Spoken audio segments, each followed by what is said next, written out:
Ang pagtatatag ng ASEAN o Association of Southeast Asian Nations. Mahalaga sa bawat bansa sa Timog Silangang Asya ang pakikipag-ugnayan. Ito ay kanilang ginagawa upang mapabilis ang paglago ng kanilang ekonomiya, mapaunlad ang lipunan at malinang ang kanilang kultura. At higit sa lahat ay upang mapanatili ang kapayapaan at kaayusan hindi lamang sa kani-kanyang bansa kundi sa buong rehiyon ng Timog Silangang Asya. Pagsilang at pag-unlad ng panloob at panlabas na rehiyonal na ugnayan ng ASEAN. Ang Association of Southeast Asian Nations ay itinatag noong August 8, 1967 sa bisa ng ASEAN Declaration o kilala rin sa tawag na Bangkok Declaration. Ito ay itinatag at nilagdaan ng 5 ministrong panlabas na sina Adam Malik ng Indonesia, Narciso R. Ramos ng Pilipinas, Tun Abdul Razak ng Malaysia, sina Thambi Rajaratnam ng Singapore, at Thanat Khoman ng Thailand. Sila ang kinilalang founding fathers ng samahan. Pinag-isa ng samahang ito ang 5 bansa sa pagsisikap na maisulong ang pagkakaisang pang-ekonomiya sa rehiyon para sa kapakanan ng kani-kaniyang nasasakupang mamamayan. Ang pagkakatatag ng ASEAN ay itinuturing na kakaibang pagtatagumpay sapagkat tinapos nito ang mahabang panahon ng pagkakahiwalay, kawalan ng pakialam, at kawalan ng malasakit na magkakalapit na bansa sa Timog Silangang Asya. Pinagbuklod ng samahan ang mga bansa at ginising ang kamalayan sa kahalagahan ng ugnayan at pagkakaisa sa rehiyon. Ang kasaysayan ng pagkakatatag ng ASEAN. Matapos ang ikalawang digmaang pandaigdig ay tinangkang balikan ng mga kolonyalista ang mga dating kolonya. Ngunit dahil sa hindi nila na ipagkaloob ang inaasahang proteksyon laban sa mga Hapones, hindi nila nabigyang katwiran ang kanilang pagbabalik. At sa isang banda, ang pangyayaring ito ay nagtanim ng butil ng kalayaan sa isipan ng mga Asyano sa rehiyon pagkatapos ng ikalawang digmaang pandaigdig. Ang sitwasyong ito ay lumikha ng kinakailangang hakbang at istruktura upang magkaroon ng ugnayan ang mga bansa sa rehiyon. At sa pagkakataong ito, ang Thailand na nag-iisang bansang hindi nasakop ng sinumang kolonyalista ay nakadama ng tungkuling gumawa ng paraan upang maiwasan ang anumang maaaring mangyari sa rehiyon sa hinaharap. Ito ay sinubukan ni Priti Panomyong, panlabas na ministro ng Thailand, na isulong ang pagtutulungan sa rehiyon. Hiniling niya ang pagtatatag ng isang samahan ng magkakalapit na bansa. Binisita niya ang mga kalapit na bansa hanggang sa mabuo ang Association of Southeast Asia o ASA na binubuo lamang ng Thailand, Pilipinas at Federation of Malaya noong July 31, 1961. Ito ang kauna-unahang organisasyon ng pagtutulungan sa rehiyon. Ang pagtatatag at pagtatapos ng Association of Southeast Asia. Matapos maitatag ang ASA ay naganap ang alitan sa pagitan ng Pilipinas at Indonesia, gayon din sa pagitan ng Indonesia at Malaysia. Ang pag-aalitang ito ay nakatuon sa North Borneo o Sabah na ipinagkaloob ng mga British sa Malaysia. Ang pangyayaring ito ay muntikan ng maging pandaigdigang alitan sa dahilang humingi ng suporta ang Malaysia sa Great Britain. Nadaglian namang nagpadala ng mga pandigmang barko na pumaligid sa Sumatra. Ang hindi inaasahang pangyayaring ito ang dahilan ng pagwawakas ng ASA. Ang pagtatatag at pagtatapos ng Asian and Pacific Council. Sa pagkabigo ng ASA ay ipinagpatuloy ng Thailand ang muling panghihimok sa mga bansang lumikha ng isa pang samahan. At dahil dito ay naitatag noong 1966 ang Asian and Pacific Council, isang malaking pangkat na binubuo ng Japan, South Korea, Malaysia, Pilipinas, Australia, Taiwan, New Zealand, South Vietnam at Thailand, kasama ang Laos bilang observer. Noong 1973 ay muling nabigo ang tangkang pagtatatag ng rehiyonal na samahan dahil sa pagkilala sa People's Republic of China at pagpapawalang bisa sa representasyon ng Taiwan na kalaunan ay naging dahilan ng Malaysia at Australia para hindi na ipagpatuloy ang kanilang pagiging kasapi ng binubuong samahan. Matapos ang pangyayaring ito ay ipinagpilitan pa rin ng Thailand na naging neutral sa usaping Sabah na pagkasunduin ang Indonesia, Malaysia at Pilipinas. Matapos ang maraming tangka ay naupo ang magkakasalungat na bansa sa Bangkok, Thailand at naganap ang rekonsilyasyon ng mga ito. Dito ay muling iminungkahi ni Priti Panomyong ang pagtatatag ng samahan para sa regional na pagtutulungan ng mga bansa na tinawag ding Bangkok Declaration. Upang matupad ang adhikain sa pagtatatag ng samahan ay inilatag ng mga leader ng nagtatag nito ang sumusunod na layunin. Layon ng ASEAN na mapaunlad ang ekonomiya, malinang ang lipunan at mapagyaman na muli ang kultura sa rehiyon na sinira ng kolonisasyon. At higit sa lahat, ang ASEAN ay itinatag upang maisulong ang kapayapaan at katatagan sa rehiyon na may paggalang sa batas ng pakikipag-ugnayan na alinsunod sa mga prinsipyo ng United Nations Charter. Pinagdiinan din ng samahan ang pag-iwas sa pagtataguyod o pakikipag-ugnayan sa anumang alyansahang militar. At isulong ang aktibong pakikilahok at pagtutulungan sa pangkalahatang interes sa mga larangan ng ekonomiya, panlipunang kalagayan, kultural, teknikal, siyentipiko at administratibo. Magbigay tulong sa mga pangangailangan ng pagsasanay at pananaliksik sa mga pasilidad sa edukasyon, profesional, teknikal at administratibo. Makipag-ugnay para maisulong ang agrikultura at industriya at pagnenegosyo. Isulong ang Southeast Asian Studies at panatilihin ang malapit at kapakipakinabang na pakikipagtulungan sa iba pang mga kilalang samahan na may kaparehong layunin. Ang mga kulay ng watawat na asul, pula, puti at dilaw ay kumakatawan sa mga pangunahing kulay ng pambansang watawat ng lahat ng 10 miyembrong estado ng ASEAN. Ang asul ay kumakatawan sa kapayapaan at katatagan. Pula ay kumakatawan sa katapangan at pagiging aktibo ng samahan, ang puti ay kumakatawan naman sa pagkadalisay, at ang kulay dilaw ay kumakatawan sa kasaganaan. Ang mga tangkay ng palay sa bandila ng ASEAN ay kumakatawan sa bansang binibigkis nito sa pagkakaisa. Ang bilang ng tangkay ay sumisimbolo sa 10 miyembro ng ASEAN.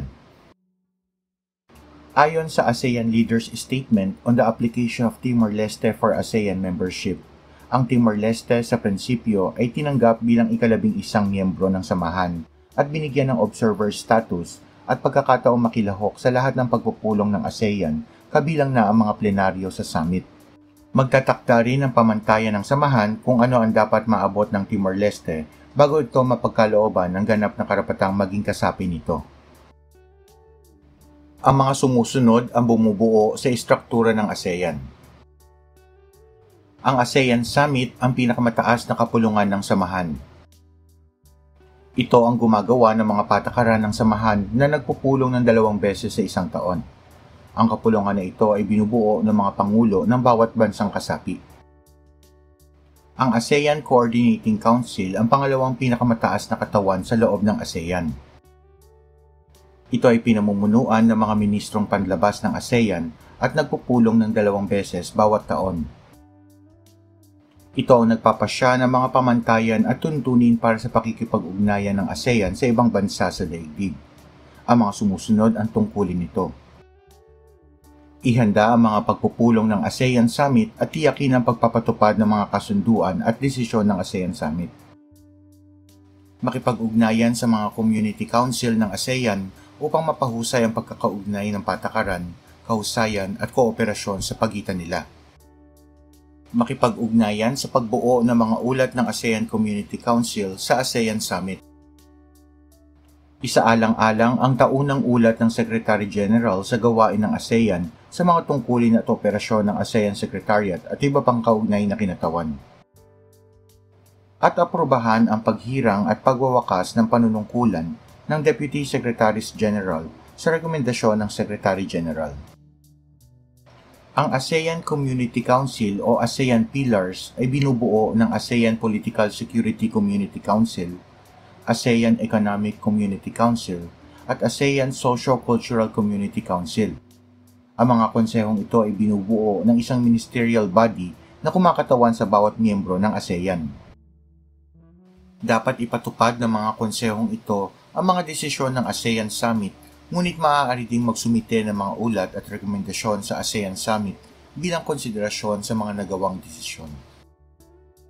Ang bawat ASEAN Sectoral Ministerial Body ay may kaugnayan sa mga komite ng nakatataas na opisyal o kilala bilang Senior Officials Meeting at mga teknikal na katawan upang tulungan ito sa gawain. Ang ASEAN at National Secretariat. Ang ASEAN Secretariat ay matatagpuan sa Jakarta, Indonesia. Sinusuportahan nito ang pang-araw-araw na gawain ng ASEAN. Sa pamumuno ng ASEAN Secretary General, ang Secretariat ang bumubuo ng mga plano ng aksyon sa pakikipagtulungan ng mga senior officials ng ASEAN upang maipatupad ang mga desisyong ginawa sa mga pagpupulong ng ASEAN. Ang Secretary General ay hinihirang ng ASEAN Summit sa isang non-renewable o hindi nababagong termino na 5 taon. Ang Secretary General ay may katuwang na 4 na Deputy Secretaries General mula sa 4 na magkakaibang kasaping bansa. 2 DSG na nominado ng mga kasaping bansa na may rotational na termino na hindi nagbabago sa loob ng 3 taon. At 2 DSG na recruit batay sa merito o kakayahan na may termino namang 3 taon at maaaring maulit sa isa pang termino.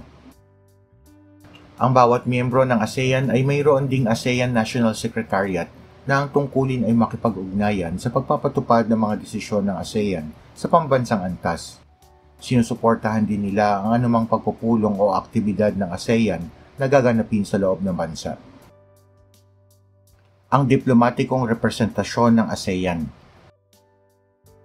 Inaatasan ng ASEAN Charter ang bawat kasaping bansa na magkaroon ng permanenteng kinatawan sa ASEAN bilang embahador na nakabase sa Jakarta. Tungkulin ng Committee of Permanent Representatives na suportahan ang gawain ng ASEAN Community Councils at ASEAN Sectoral Ministerial Bodies at makipag-ugnayan sa ASEAN National Secretariats at ASEAN Secretariat. Dapat ding pangasiwaan ng mga permanenteng kinatawan ang pakikipagtulungan sa mga panlabas na pakikipag-ugnayan ng ASEAN. Ang ugnayang panlabas ng ASEAN. Ang ASEAN Dialogue Partners ay mga bansa o samahan kung saan nakikipag-ugnayan ng ASEAN. Ang sumusunod ang kasalukuyang 10 dialogue partners ng samahan. Ang Australia, Canada, China, European Union, India, Hapon, New Zealand, South Korea, Russia at Estados Unidos. Ang ASEAN ay gumagawa ng mga kasunduan para sa malayang kalakalan sa karamihan ng mga ASEAN Dialogue Partners at nagsasagawa ng regular na pagpupulong kasama ang mga grupo sa loob ng 10 bansang ito tulad ng taunang pulong ng ASEAN Plus 3 na kinabibilangan ng ASEAN kasama ang bansang Hapon, South Korea at China. Ito ay nagsimula noong 1997 bilang pagtutulungan pang-ekonomiya sa pagitan ng mga kasapi ng ASEAN kasama ang 3 pang bansa sa Asia. Ang ASEAN Regional Forums. Ang ASEAN Regional Forum ay isang pagtitipon kung saan nakikipag-ugnayan ang ASEAN sa mga bansang hindi kasapi ng ASEAN sa usaping pampulitika at seguridad. Ito ay nabuo noong January 28, 1992 sa pamamagitan ng Singapore Declaration sa ASEAN Summit. Ang ARF ay binubuo ng mga kasaping bansa ng ASEAN, ASEAN Dialogue Partners, at isang ASEAN Member Observer o tagamasid na bansa. Ang tagumpay ng ASEAN sa pagkamit ng kaunlaran at kapayapaan sa rehiyon.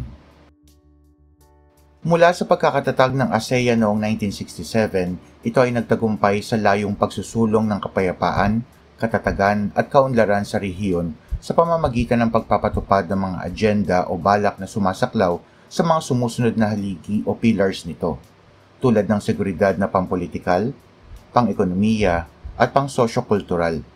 Ang mga ito ay sinasakatuparan ng ASEAN sa pamamagitan ng pagpapatupad ng mga sumusunod na deklarasyon.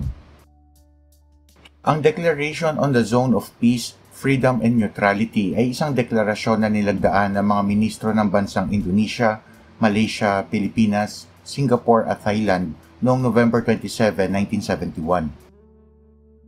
Sa kasagsagan ng Cold War, ang ZOPFAN ay nagbigay diin sa mga prinsipyo ng paggalang sa soberanya at karapatan ng bawat bansa.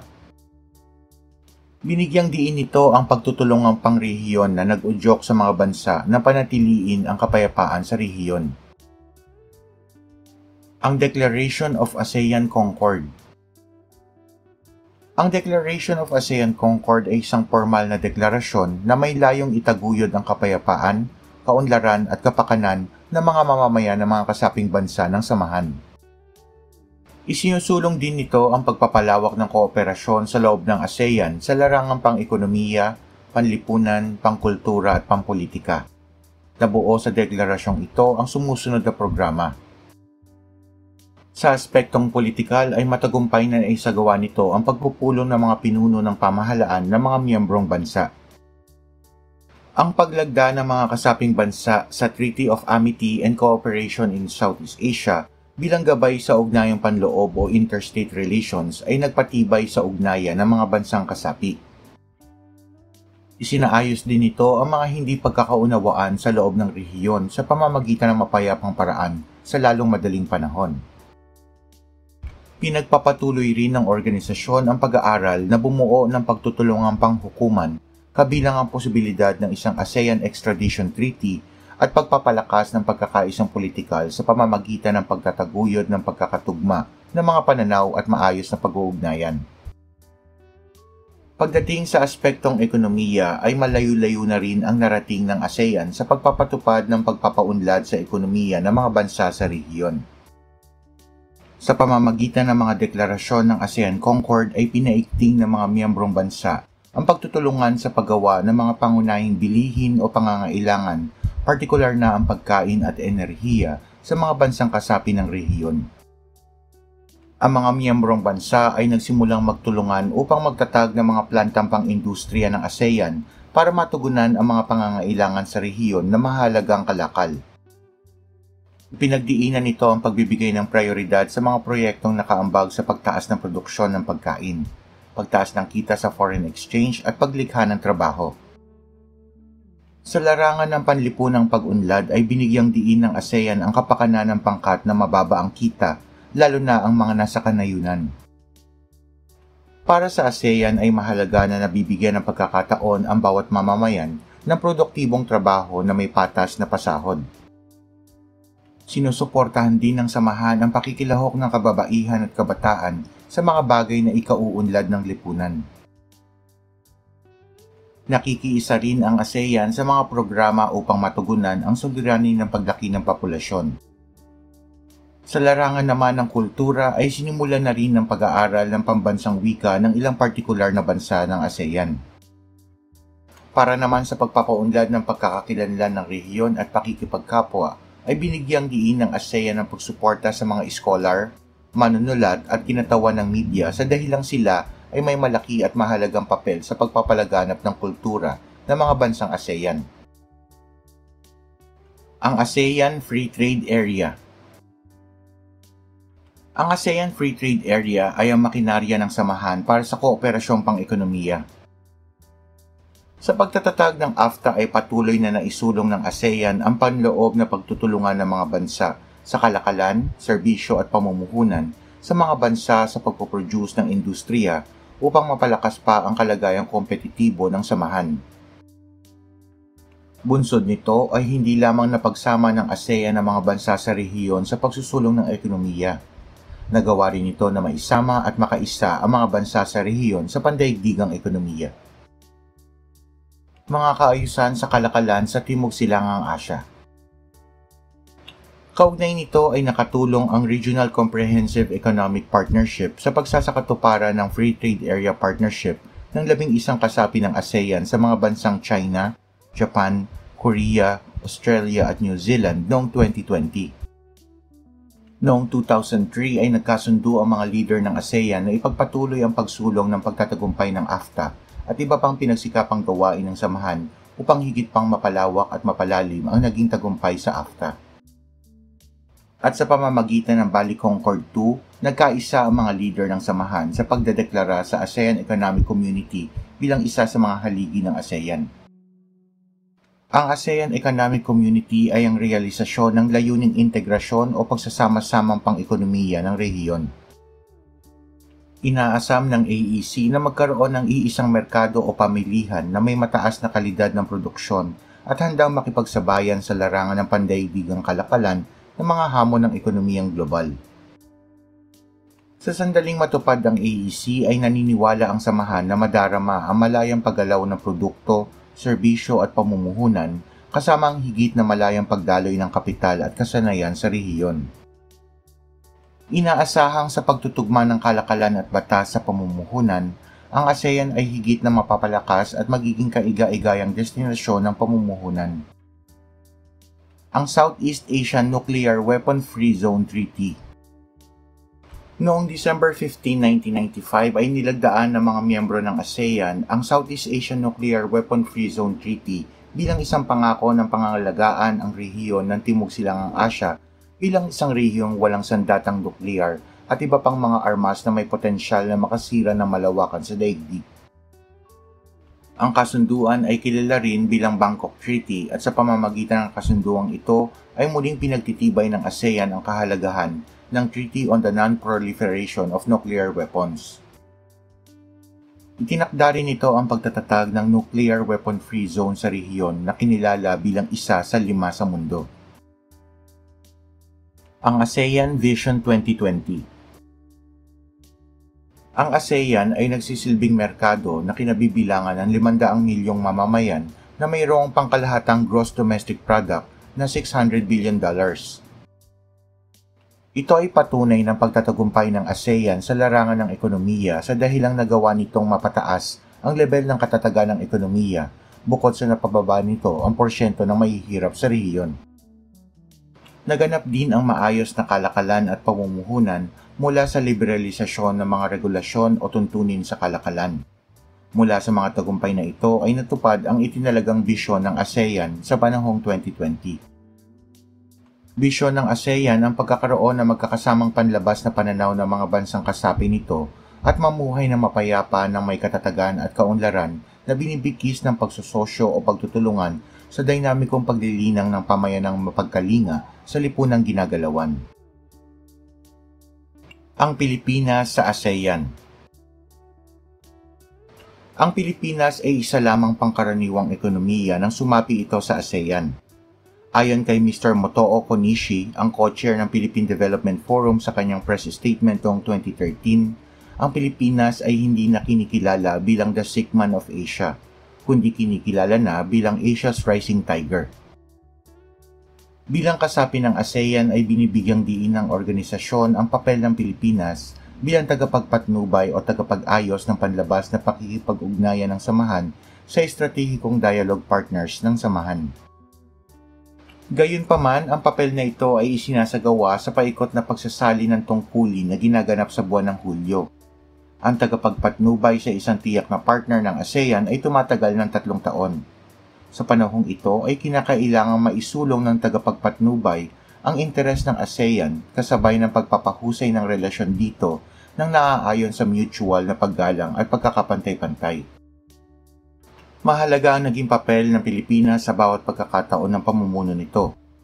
Tulad ng 1987 Manila Declaration, kung saan ay napagtibay ang mas malapit na pagtutulungang pampolitika at pang-ekonomiya sa pagitan ng bawat kasapi nito kasama ang kanilang dialogue partners. 2007 Cebu Summit, kung saan napagtibay naman ang pagbibigay ng proteksyon at pagtataguyod ng mga karapatan ng mga migranteng manggagawa ng mga bansang kasapi. Ang 2015 ASEAN Convention kung saan pinalawak naman ng samahan ang programa laban sa human trafficking. 2017 ASEAN Leaders Declaration on Ending All Forms of Malnutrition kung saan ay naglalaman ng pangako tungo sa iba't ibang estratehiya at pagtutulungan ng bawat kasapi upang mapanatili ang seguridad sa pagkain at nutrisyon sa tulong ng mga sektor gaya ng agrikultura, pampublikong kalusugan at nutrisyon, kapakanang panlipunan at iba pang sektor upang makatulong sa pagpapatupad nito. Ayon sa Article 31 ng ASEAN Charter, ang pamumuno ng ASEAN ay dapat paikutin taon-taon batay sa alpabetikong pagkakasunod-sunod ng mga Ingles na pangalan ng mga miyembrong bansa. Nagsimula ang ating tagapagpatnubay sa ASEAN sa sumusunod na taon, 1987, 1999, 2006 at 2017. Ang isang miyembrong bansa na may hawak ng pamumuno sa ASEAN ay inaasahan na maging aktibo sa pagsulong at pagpapahusay ng interes at kabutihan ng ASEAN. kabilang ang mga pagsisikap na bumuo ng isang komunidad ng ASEAN sa pamamagitan ng mga hakbanging koordinasyon, pinagkasunduan at pakikipagtulungan at bigyang diin ang pangunahing prinsipyo ng ASEAN Centrality. Isang halimbawa ng pagpapakita ng prinsipyong ito ay ang pagkakaroon ng state visit sa iba't ibang bansa tulad ng ginawa ni Pangulong Corazon Aquino sa Indonesia noong August 1986. Ang kanyang pagbisita ay nakatuon sa pagtataguyod ng pagtutulungan at paglagda ng mga kasunduang pang-ekonomiya at pagbibigay diin sa mga kasunduan sa Air Search and Rescue Cooperation para sa mga hindi inaasahang pangyayari o sakuna na maaaring maganap. Sa pagbisita naman ni Pangulong Fidel V. Ramos sa Malaysia noong January 1993, ay nagpanukala siya na magtayo ng konsulado sa Sabah at Davao na kalaunan ay sinang-ayunan ng Malaysia. Sa kanyang pagbisita ay binigyang diin ang pagpapatibay ng magandang relasyon at ugnayan ng dalawang bansa. Sa panahon ni Pangulong Joseph Estrada at kanyang pagbisita sa Singapore noong October 1998, ay napag-usapan ang pagkakaroon ng bilateral trade sa pagitan ng Singapore at Pilipinas at pangangailangan na palakasin ang ugnayan ng dalawang bansa sa panahon ng kahirapan sa ekonomiya. Sa pagbisita ni Pangulong Gloria Macapagal Arroyo sa Kuala Lumpur, Malaysia noong August 2001, ay napag-usapan ang mga isyu sa rehiyon at napagtibay ang mga kasunduan upang mapaunlad ng dalawang bansa ang serbisyo sa kalusugan, teknolohiya at komunikasyon at higit sa lahat ang turismo. Marami ring kasunduan ang nabuo sa pagbisita ni Pangulong Benigno Aquino III sa Vietnam noong October 2010, tulad ng akademikong pagtutulungan sa pagtatanggol ng bansa, paghahanda at pagtugon sa mga environmental disaster gaya ng oil spill at paghahanap at pagsagip sa mga sakuna na naganap sa dagat.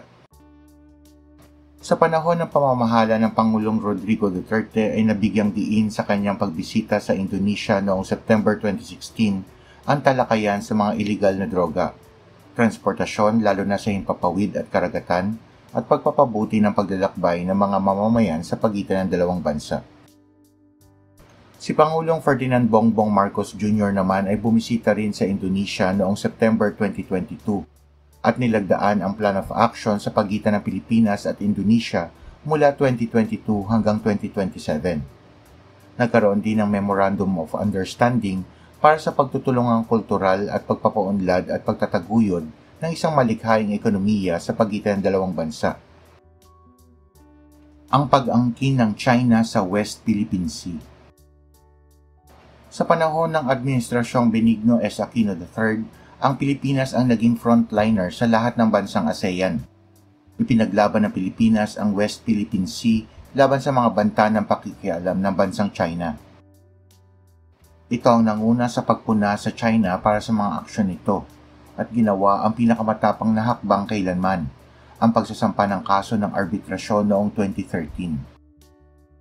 Ito ang nagbigay daan sa iba pang mga nag-aalalang bansang ASEAN na makiayon sa Pilipinas upang mabawasan ang kanilang sariling pangamba habang pinipigilan ng China na maging mas agresibo at mapamilit sa West Philippine Sea sa gitna ng lumalagong kapangyarihang pang-ekonomiya at militar nito.